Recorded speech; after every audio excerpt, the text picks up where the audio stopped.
Pemirsa, harga komoditas tertekan, pelemahan minyak dunia. Untuk mengetahui pergerakan perdagangan komoditas hingga sore ini, kita sudah tersambung dengan Deiki Natalius, Branch Manager Kontak Perkasa Future Cabang Yogyakarta.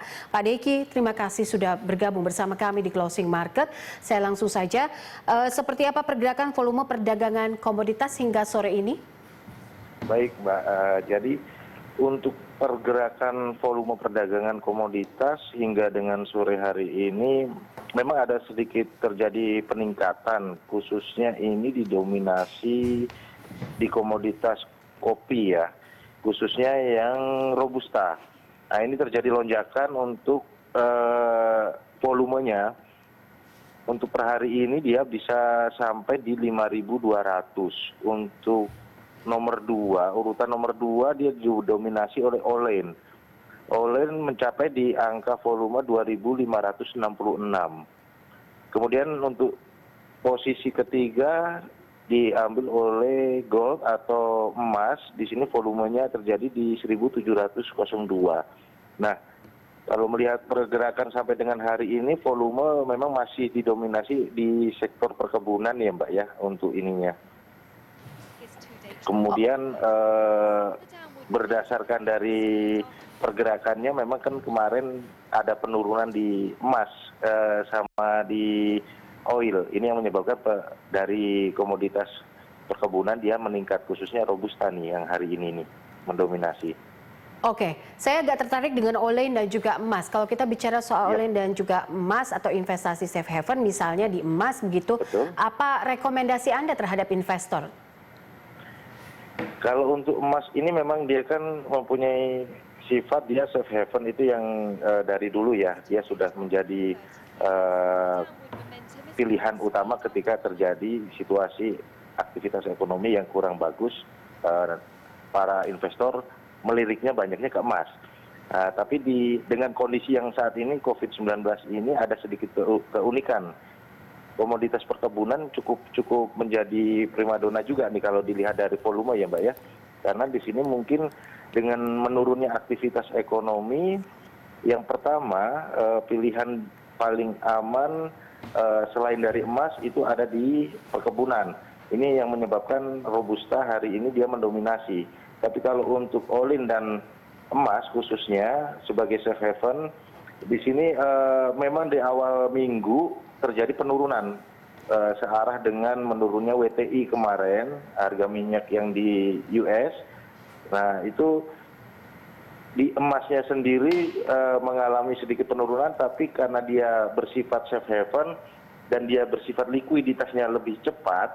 Nah, selain dari perkebunan dan Olin, investor memilih emas dengan tujuan likuiditasnya tadi. Karena memang dia dampak dari aktivitas ekonomi yang turun, kemudian dengan COVID-19 yang terjadi, lockdown di mana-mana, di negara-negara industri juga. Nah, ini pilihan emas, dia likuiditasnya lebih tinggi, jadi investor lebih memilih ke sana. Karena likuiditasnya yang lebih cepat. Ditambah juga dengan harga yang sudah boleh dibilang cukup murah ya kalau dilihat dari 2 minggu terakhir. Baik. Mas Deki, ini soal tren penguatan dolar Amerika, seberapa besar ini berdampak kepada komoditas kita saat ini?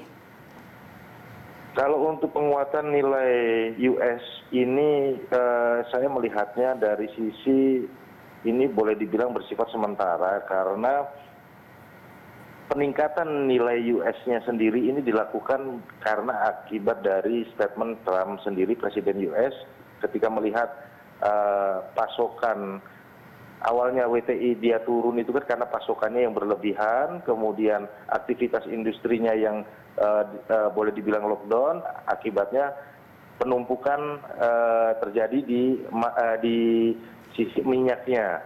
Nah, Trump sendiri juga sedang mempertimbangkan menstop impor dari minyak dari Saudi. Nah, bersifat sementara ini yang saya maksud pada saat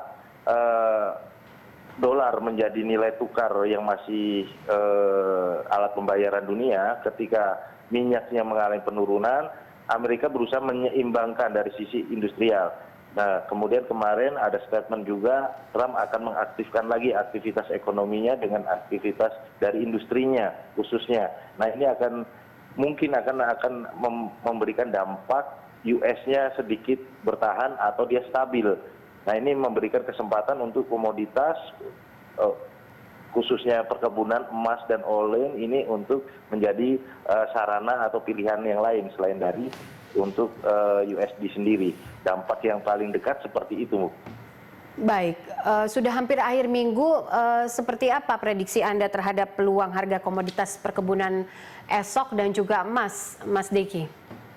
Kalau untuk perkebunan, melihat situasi COVID yang masih banyak industri yang lockdown, kemudian aktivitas ekonomi di jalan ataupun di keseharian juga berkurang drastis, ini menyebabkan yang tadi saya sampaikan sektor perkebunan bisa menjadi pilihan. Ini terbukti dari naiknya harga robusta yang volumenya naik cukup tajam. Nah, pilihan perkebunan itu ada beberapa macam komoditas, cuman yang saat ini yang dilirik itu volumenya dari robusta. Nah, ini untuk sektor perkebunan saya rasa dia masih akan stabil untuk terus menjadi pilihan volumenya. Nah, untuk emasnya sendiri, emas ini ada dua sisi. Kalau range emas sendiri menurut saya dia untuk level atas dia akan mengejar di level 1713 sampai dengan 1747. Nah, di mana ada titik krusial itu di 1581. Artinya ketika 1581 itu bisa tertembus, ada kemungkinan perubahan tren atau kelanjutan dari penurunan tren. Nah, untuk melihat itu ada fundamental yang lagi dipantau oleh beberapa investor saat ini, khususnya di pekan ini dan pekan ke depan itu adalah FOMC statement, kemudian ada manufacturing PMI, kemudian unemployment itu besok, dan itu berdasarkan kalender ekonomi. Kemudian dari statement Trump untuk mempertimbangkan stop impor minyak dan dia akan mengaktifkan kembali aktivitas ekonomi. Ini sedang ditunggu oleh para investor untuk melihat apakah aktivitas ekonomi ini bisa mengimbangi dari kenaikan volume dari emas dan perkebunan. Ketika memang ini bisa terjadi kenaikan aktivitas ekonomi, mungkin emas akan lebih stabil. Dia paling swing sampai di area 1633. Tapi untuk jangka panjangnya emas lebih condong untuk dia akan menembus di area 1713 sampai dengan 1747 untuk kurun waktu 3 sampai dengan 4 minggu ke depan. Dengan swing dia mencoba bawah dulu untuk beberapa hari ke depan. Baik. Untuk emasnya, Kak. Baik. Itu, Mbak. Mas Deki, terima kasih untuk informasi dan juga analisanya. Deki Natalius, Branch Manager Kontak Future Cabang Yogyakarta.